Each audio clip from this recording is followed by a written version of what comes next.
Good morning, Tahal Kadosh. Mo'adim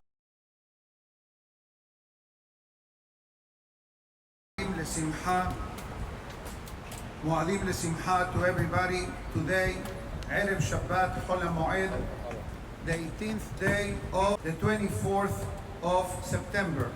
Breakfast for our minyan has been graciously sponsored by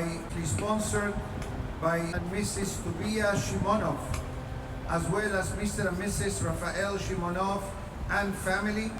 La'ilui Nishmat Sara Bat Burho Berta Begam Nefesh Dora Bat Mira Aleim Shalom. Yiratzon to the words of the Berachot and Torah. Their neshamot will have an aliyah in Gan Eden. Amen. Amen. On a separate note, today's class has been dedicated by Daniel Baum in honor of his dear friend, Mr. Ronnie Safdi and family.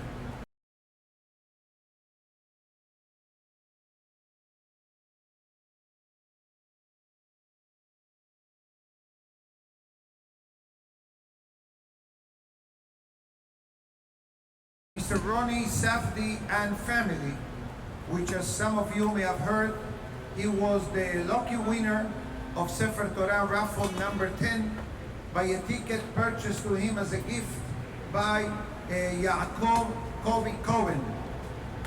And therefore, the class is also dedicated to Ilui Nishmat Rabbi Nachman ben Faige. Today is the yortzeit of the Rabbi Nachman of Breslev. I'm sure some of you may have heard of this great tzaddik. You heard of him? Baruch Hashem, I'm happy. Okay? Who was the grandson of the Baal Shem Tov. But also today is the Ushpizin of Moshe Rabbenu, alav shalom. So I suggest the following, that we talk a few minutes about the great Rabbi Nachman of Breslev, and then we dedicate a big chunk of the class in honor of Moshe Rabbenu, alav shalom. And since this is the wish of the sponsor, this is exactly what we are going to do. So the great Rabbi Nachman of Breslev was the grandson of the Baal Shem Tov.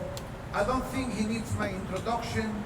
Many people through the years have read some of his holy books, but let's summarize the life that they had back in the day. The great rabbi lived, interesting enough, a very short life. He was born 1772 and passed away 1810. So you do the numbers, he lived 38 years. Rabbenu Ari, the great Rabbenu Ari, also lived that amount of years. Less than 40, both of them.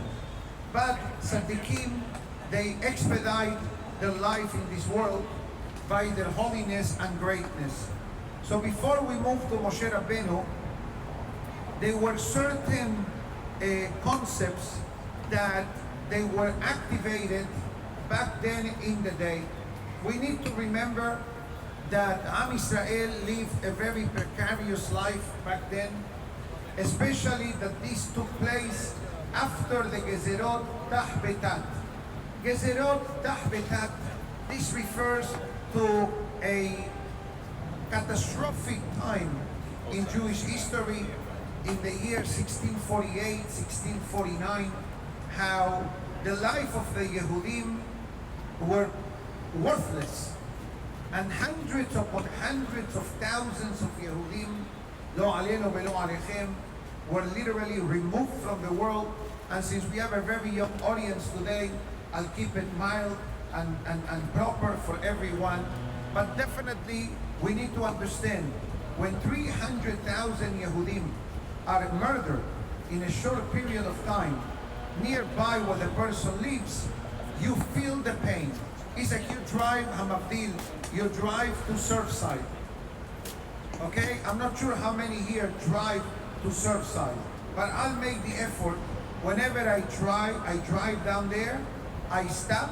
If I can, I recite a chapter of Tehillim. Why? Because for sure their human remains there. And even the police and even the medical examiner will tell you, we did the best that we could. And they took a lot of debris, which now they are finding a lot of interesting things besides money and wallets, and I don't want to go any further, but derive your own conclusion. That's why it would become a huge halachic question if you're allowed to build on that site to begin with, and if you can even live there, especially if you're a Kohen. But we'll deal with that when that happens. I hope, my humble opinion is that they should have a memorial there to honor the memory of those that regretfully, unexpectedly lost their life. But this is my own opinion, and obviously we're not debating what we should do, but let's continue. So imagine yourself, this is a building collapsing unexpectedly. But in the case in Europe, it was premeditated extermination of the Jewish people. And I'm not talking about the Holocaust. Talking about the Cossacks. Go far, further, 300 years ago. And unfortunately, let's be honest, since we're talking about Europe, their hands are not clean about the Jewish people. The Inquisition, the pogroms, communism, Siberia, England now is doing teshuvah. Like Spain did a few years back, because of the Inquisition, 500 years later, Spain passed a law that someone that can verify Sephardic ancestry, you get a European passport. In Yiddish, there is a statement that says, "Tut mir nicht kan Teufels," which means in English, don't do me no favors. I mean, you're gonna erase years of persecution and execution in the acto da fe, the way they call them, by giving the person a European passport. Sure, it happened 500 years later. Guess what? Recently, England issued a letter of apology to the Jewish people. It's available online. Why? Because back then, in the 12th century, in the time of the Crusades, there was also the prohibition of Jewish people owning property in England, and there was also a decree to remove them from England. Then go to Germany, then go to Spain, go to Portugal, go to France. Every one of these countries, Hungary and Poland, obviously, have their hands blood, stained of blood of the Jewish people. I'm giving you this historical background to understand the scenario that the Baal Shem Tov, alav shalom, needed to, I can say the word maybe, resolve to a certain extent. And we already discussed back then in Aseret Yemet Teshuvah that when the mind of the person is down, it affects the entire body. So the essence of Am Israel were down, literally. So there were certain things that became reactivated. They were not invented, they were not created. These matters always existed. It's just a matter of deciding when to do and what not to do. But I'll tell you, and I did some research, 3 areas in which the Baal Shem Tov and his grandson, the Hilulav today, Rabbi Nachman, established were 3 areas. Number 1, simcha, happiness. Mizvah gedolah liyot besimcha tamid. We have discussed this topic for the past 3 or 4 days. Every day of Sukkot we say, Zeman simchatenu. But the mission is not to be happy only in Sukkot. The mission is to expand the happiness throughout our life every day. The next area is the concept of tefillah, utilizing the power of prayer. And talking about prayer, remember Moshe Rabbenu alav shalom? How many prayers did he say in order to be allowed to enter to the land of Israel? Hazak Baruch, 515 prayers. By Hanan el Hashem. But there are different types of prayers. One prayer is text-based. Text. Shaharit, Minha, Arvit. Musaf, Hallel, Mahzor, Sidur, Khalas. That's one type of prayer. But the prayer that we are referring to is your own personal prayer. Your private prayer is not text-based. It's not written anywhere. It's between you and Hashem. You go see a customer.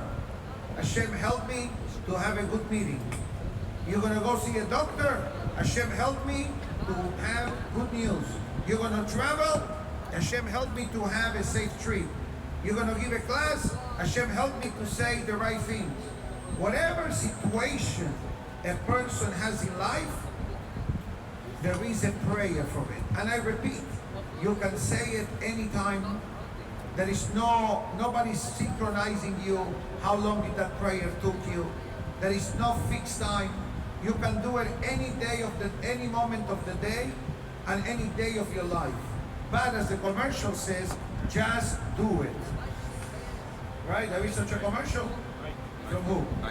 Nike shoes. I was thinking of the other company. Okay. Very nice. Okay, so they got a free advertisement today in the Torah class. Please, call them up, let them know that they, okay, take care of it. Thank you. Just do it. Just do it. Okay, that the commercial says. And there is two more areas which are important. Tikkun HaMitot. Mitot, and I discussed this the other day, remember? We started to discuss Sefer HaMitot, Olam HaMitot. One of the Sefarim written was called Sefer HaMitot. Sefer HaMitot by Rabbi Nachman. It's called Sefer HaMitot. That's a special book. All about the Mitot. Like Orchot Tzadikim, like Mesilat Yesharim. But each author looks at it from a different angle. Be careful with that. Mehila. Thank you. Chazako Baruch. Beautiful. But at the end of the day, it's all about self-improvement as a person now.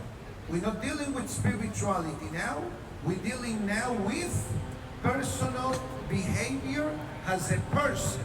We're not even talking about Tikkun HaKlali, which is very famous.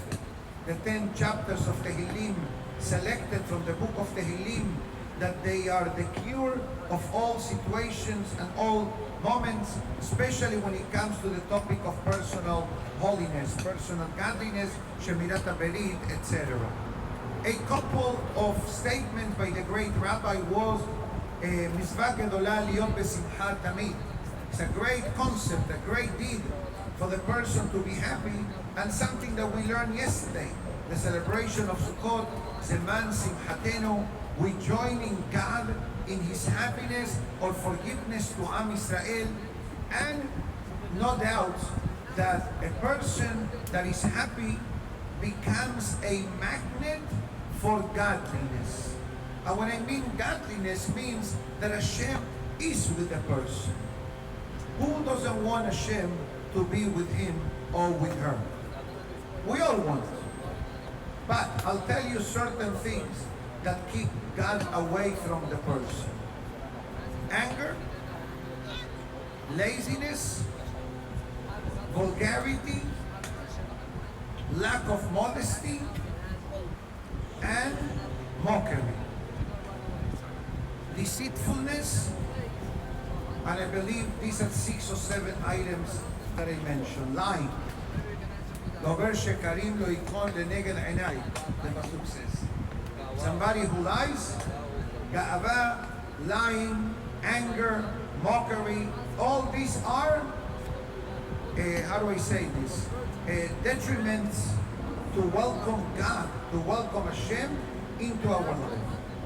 Another concept, he says as follows, Kol mi she'omer, whoever says, Gam zu letova, whoever says, whatever happened in my life is for good, he is living me'en olam haba.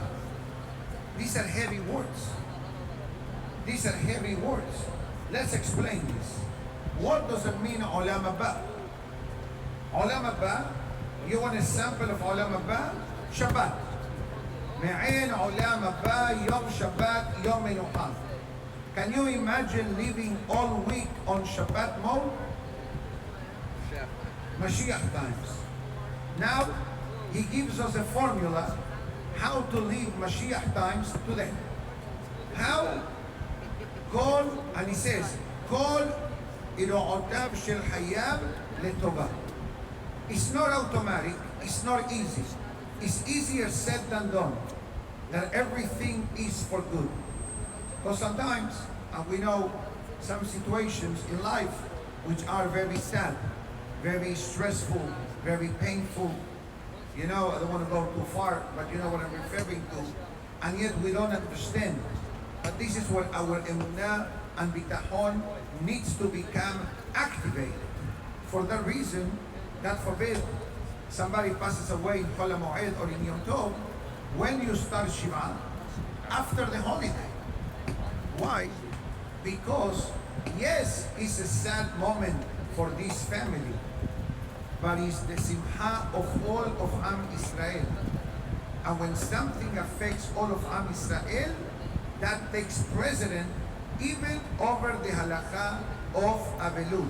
When usually Avelut, we follow the more lenient opinion.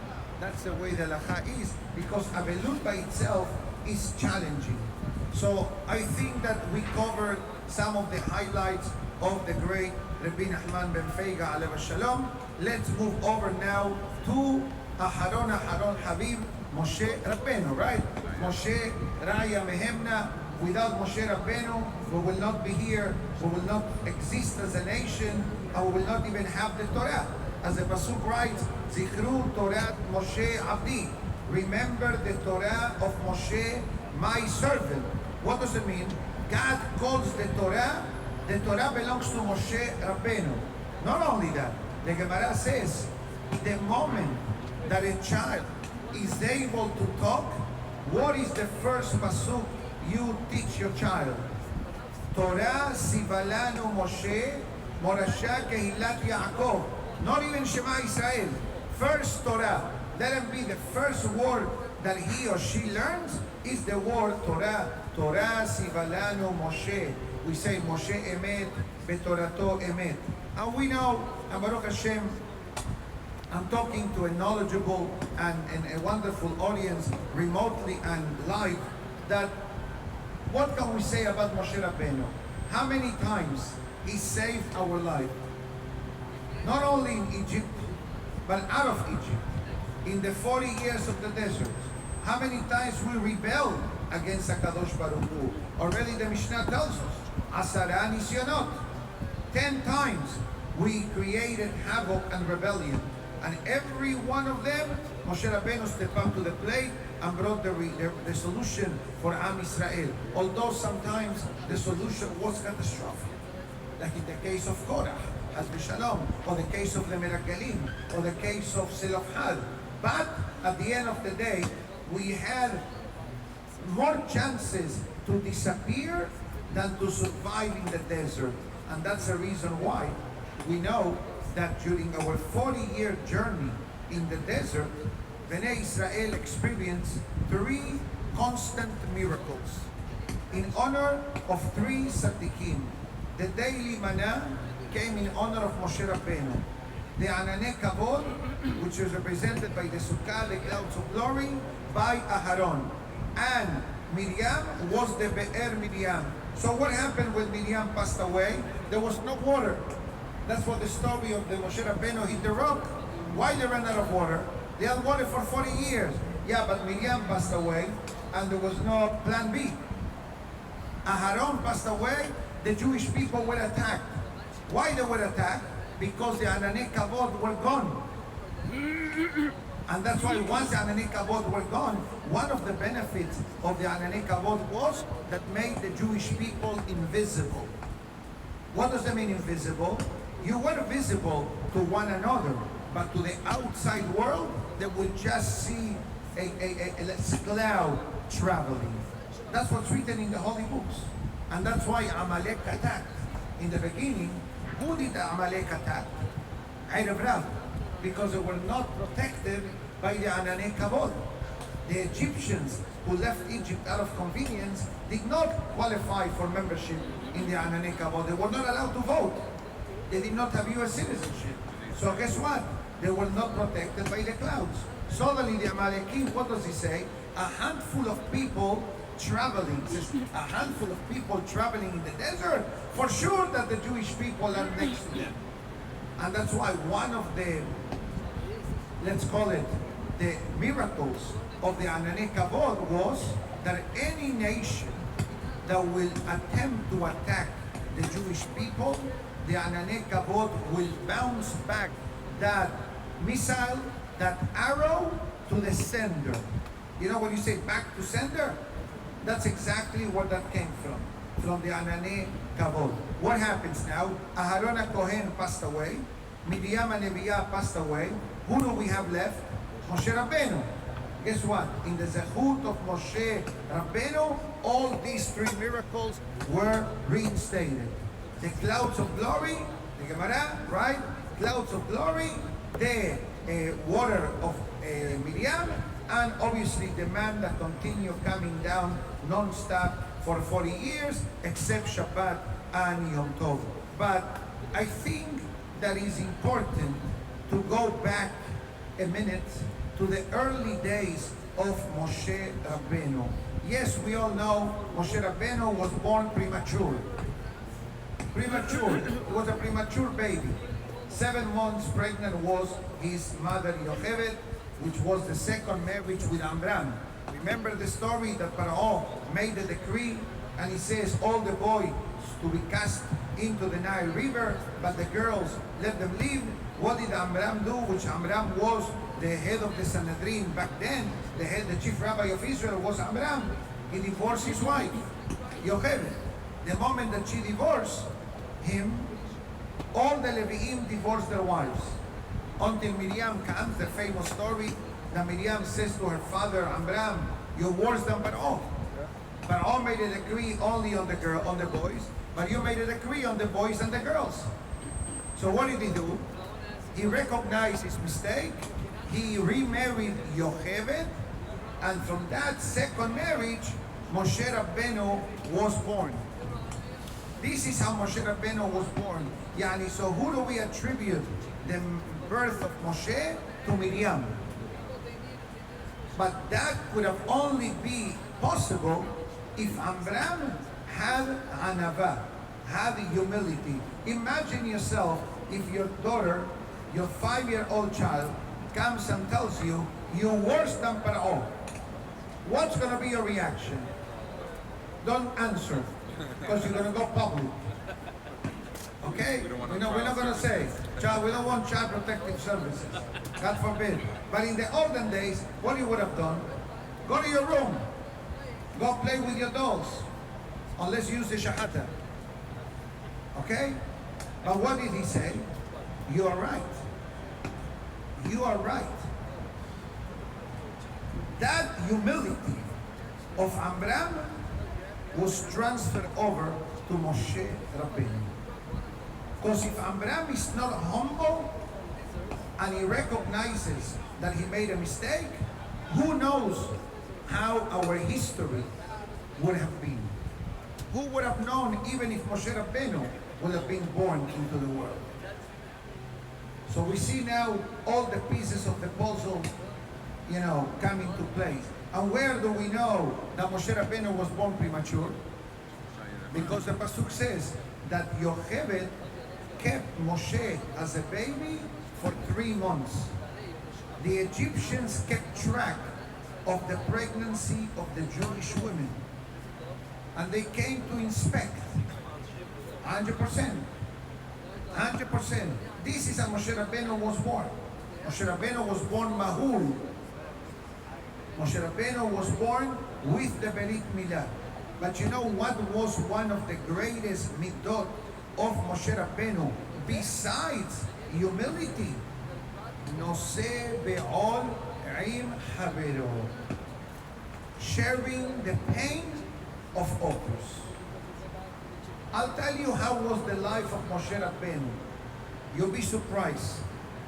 Moshe Rabbenu born. Mother keeps him for 3 months.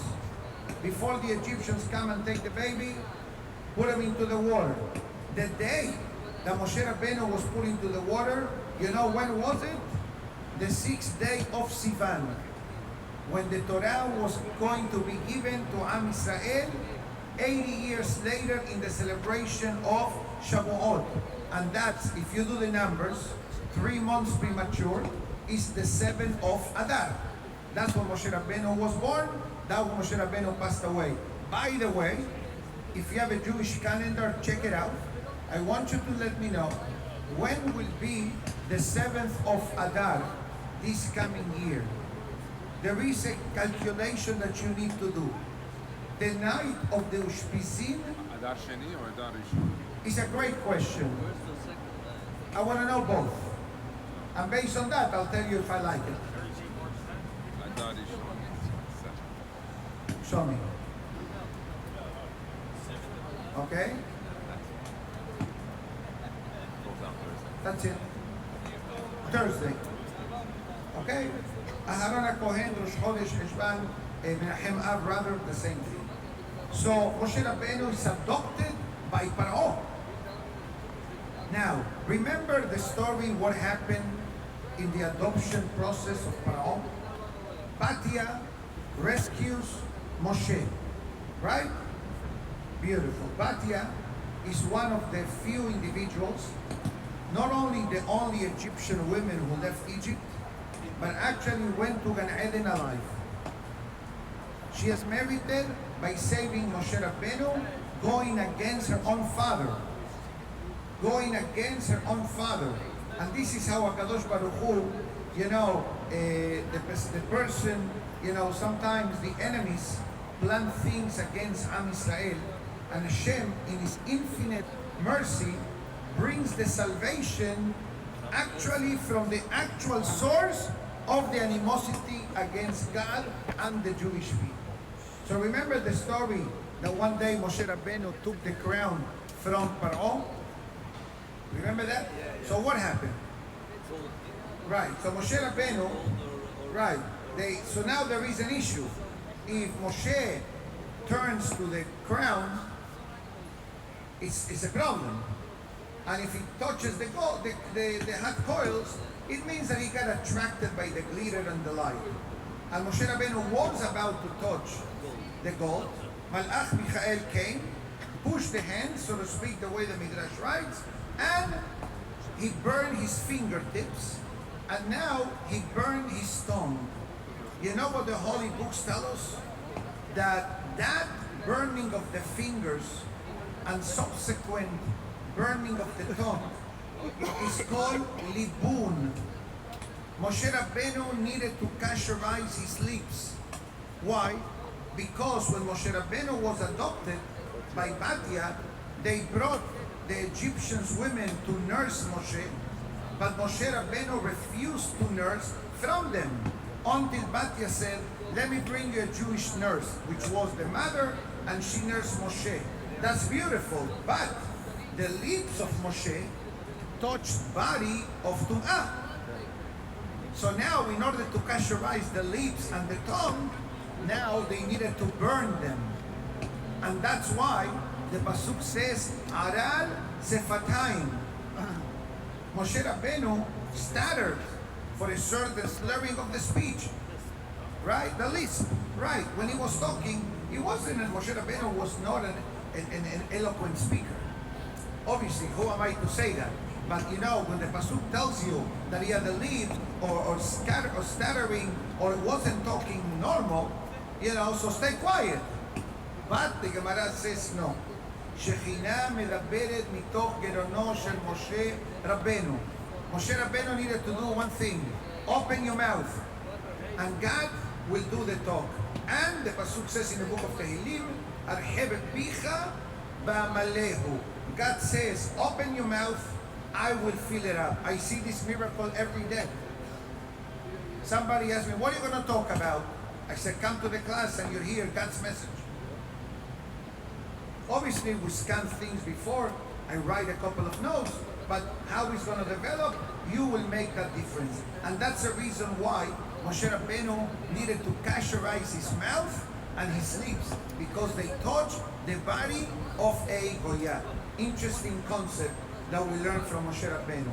Further, Moshe Rabbenu is adopted by Paro for 40 years. Can you imagine you being raised in a silver crib, in a silver platter? But yet the Pasuk says no. Vayar besiblotam. Moshe Rabbenu says, how can I enjoy life in the palace when my brothers and sisters are suffering? And it's a Pasuk in the Torah. Vayar besiblotam. He saw their suffering. What did Moshe Rabbenu do? He left the palace. And that's when the whole incident happened with the Egyptians striking a Yehudi, then the Tamba Aviran fighting, and eventually Moshe Rabbenu goes to Yitro, and we know the rest of the story. So, to finalize today's class, is Erev Shabbat Chol HaMoed, and let's recap the midot that we learned from both Tzaddikim today. In the case of Moshe Rabbenu, try to develop the midah of anava, humility. What does it mean? Don't take nothing for granted. Count your blessings and express your gratitude to HaKadosh Baruch Hu. And understand that without Hashem's involvement, we cannot achieve nothing in our life. That's how you develop anava, the way the great Ramban Nachman says, Shehi midah tova mikol hamidot hatovot. Is the best attribute to have, the concept of anava. And I tell you from personal experience that often I tell myself, it's not you. It's not you. Somebody asks me for something. I'm not going to say, then I'm going to go public, and then I'm not going to be able to be with you. All right? So somebody asked me for something. Baruch Hashem, it was good. And I said to myself, this is not you. This is not you. Because the moment that a person says, Kohi be'osem yadi, yani me, myself, and I, that's when the beginning of the Ga'ava disappearance, and then Ga'ava starts floating to the top. So this is a midah that we learn from Moshe Rabbenu. Another one, Noseh be'ol im havero, share the pain. And that's why Shlomo HaMelech says, you have an option, bar mitzvah or avelut. Avelut takes priority. If you go to the bar mitzvah, you don't go to the bar mitzvah, no difference. In some cases maybe, but most of the time no difference. But when you go to the house of the Avel, to the house, God forbid, of somebody sitting Shiva'ah, even though you do nothing, you know what you do? You come, you sit down, quiet. That's the mitzvah of Nihum Avelim. There is no mitzvah in Nihum Avelim of talking. Actually, according to the halacha, you should not say a word. The Avel should be the one talking. And you are the one listening. But obviously, God forbid, we're not saying that it's an avon, but Avelut house is not a social gathering, God forbid. Regretfully, in some circles, you say, it's our mitzvah here, a berit milah, you're missing music only. Aren't you supposed to say good words about the deceased? Only, but not talk too much. Because if you exaggerate about the disease, God forbid, the disease, in Shamayim, they measure that person according to the words said about the person. Did you say an anecdote about it? You can say a story, you can say an anecdote, of course, beautiful. It's only as a good for the neshama, but don't exaggerate. It says the Midrash in Kohelet that when the Levaya takes place, a mitzvah, according to Brooklyn language, Borei Olam sends two malachim to listen to the hespedim, to listen to the eulogies. And based on the eulogies, that's the parameters held in Shamayim. And that's a reason why our holy books tell us, don't exaggerate. Don't say what is not true.